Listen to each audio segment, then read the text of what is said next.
महा cartoon TV. कब्रिस्तान की चुड़ैल।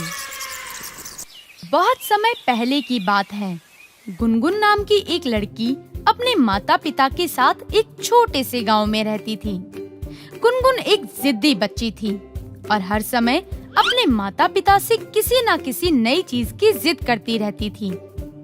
जब भी गुनगुन की जिद पूरी नहीं होती तो वो घर से बाहर निकल जाती थी, जिसके बाद घर वालों को उसे ढूंढकर उसे मनाने के लिए उसकी जिद पूरी करनी पड़ती थी।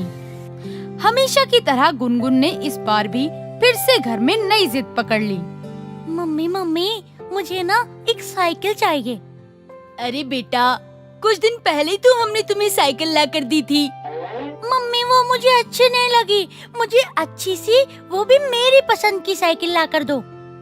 अब हमारे पास इतने पैसे नहीं हैं कि हम तुम्हें दोबारा साइकिल ला कर दें। मम्मी मुझे नहीं पता, मुझे नई साइकिल चाहिए। बोला ना कि नहीं मिलेगी। ठीक है, अगर मुझे नई साइकिल नहीं मिली ना तो मैं घर वापस नहीं आऊंगी। ये कहकर गुनगुन घर से बाहर चली गई और माँ के कई बार आवाज लगाने के बाद भी वो लौटकर नहीं आई। घर से बाहर जाने के बाद गुनगुन ने सोचा, घर से बाहर निकल तो आई हूँ, लेकिन अब मैं जाऊँ तो जाऊँ कहाँ? इस बार किसी ऐसी जगह जाऊंगी जहाँ कोई भी मुझे आसानी से ढूंढ ना पाए, पर मैं जाऊँ कहाँ? चलते चलते गुनगुन एक कब्रिस्तान के पास जाकर रुकी। वहाँ रुकते ही उसने खुद से कहा, क्यों ना मैं कहीं रुक जाऊँ?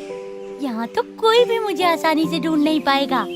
तब जाकर उन्हें पता चलेगा कि उन्हें मेरी सारी डिमांड पूरी करनी चाहिए।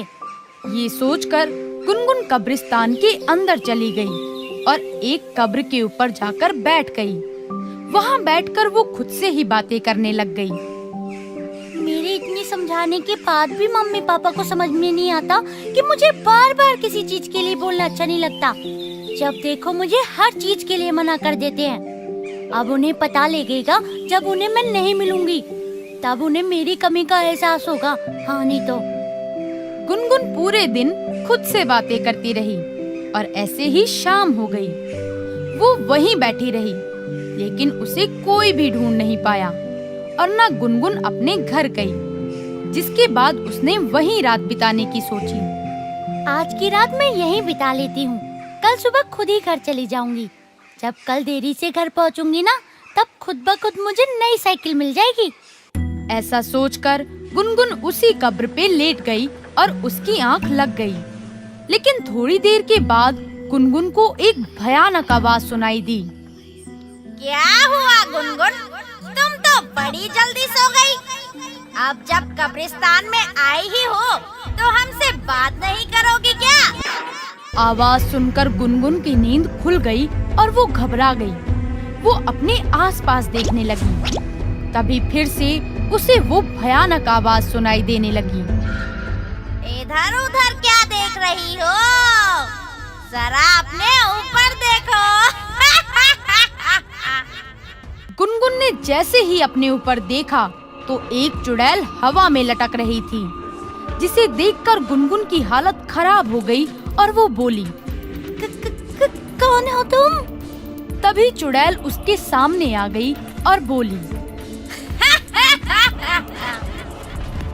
एक कब्रिस्तान में आकर तुम ये सवाल पूछ रही हो कि मैं कौन हूँ? तुम तो बड़ी बेवकूफ हो। सुबह से मैं देख रही हूँ कि तुम किस तरह अपनी माँ बाप को सताने की योजना बना रही हो। उससे सुनकर तो मुझे लगा कि तुम बड़ी चालाक होगी, लेकिन तुम तो जरा सी भी दिमागदार नहीं हो। तुम हो कौन? मैं एक चुड़ैल हूँ और मैं इसी कब्रिस्तान में रहती हूँ।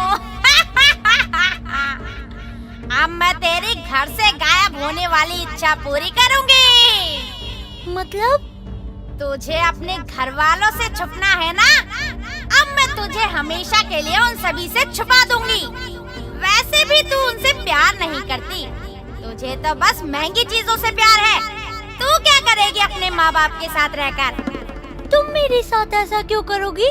रुक, तुझे अभी पता चल जाएगा।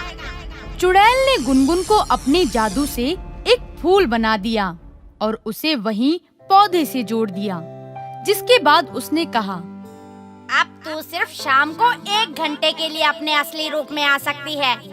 उसके बाद तू फिर से एक फूल बन जाएगी। घर वालों को तो तू वैसे भी पसंद नहीं करती, तो तू ऐसे ही रह।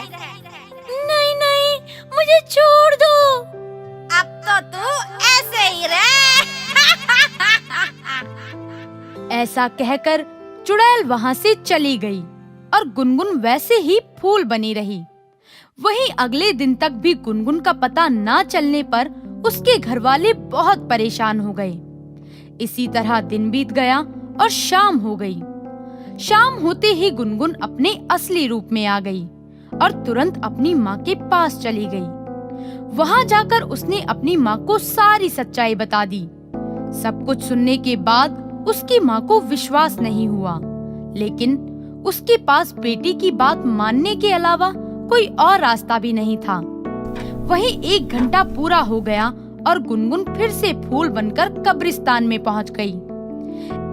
ऐसे ही कई दिनों तक चलता रहा।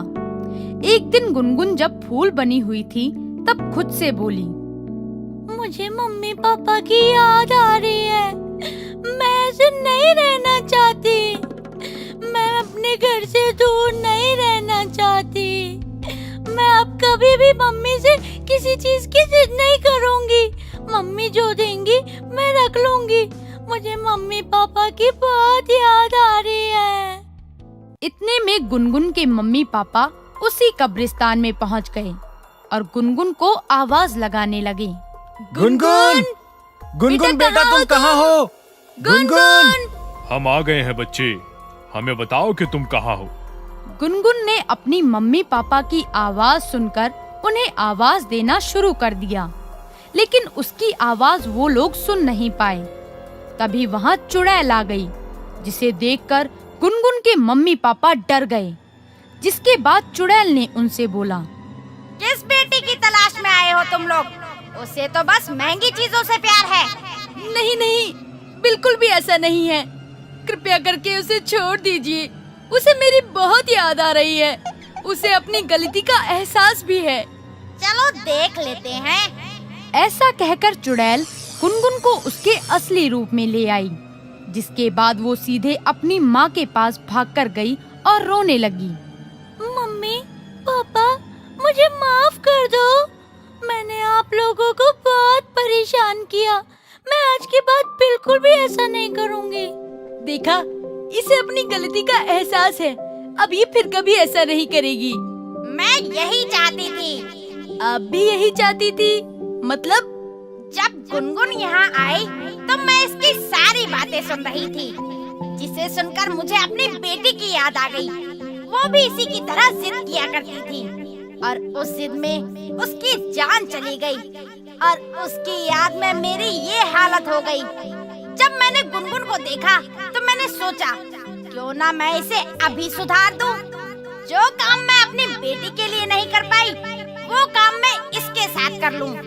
अब जब इसे अकल आ ही गई है तो मुझे यहाँ से चलना चाहिए। ये कहकर चुड़ैल वहाँ से गायब हो गई और गुनगुन को अपनी गलती का एहसास हो गया।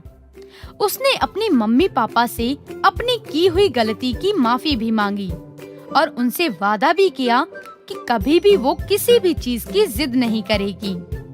जिसके बाद सभी कब्रिस्तान से घर चले गए और सभी खुशी खुशी रहने लगे। तो दोस्तों, इस कहानी से हमें ये शिक्षा मिलती है कि हमें अपने माता पिता से कभी भी किसी चीज की जिद नहीं करनी चाहिए, क्योंकि वो आपको हमेशा अपने से अच्छी जिंदगी देते हैं। हेलो दोस्तों, हमें कमेंट्स करके जरूर बताएं कि आपको ये कहानी कैसी लगी।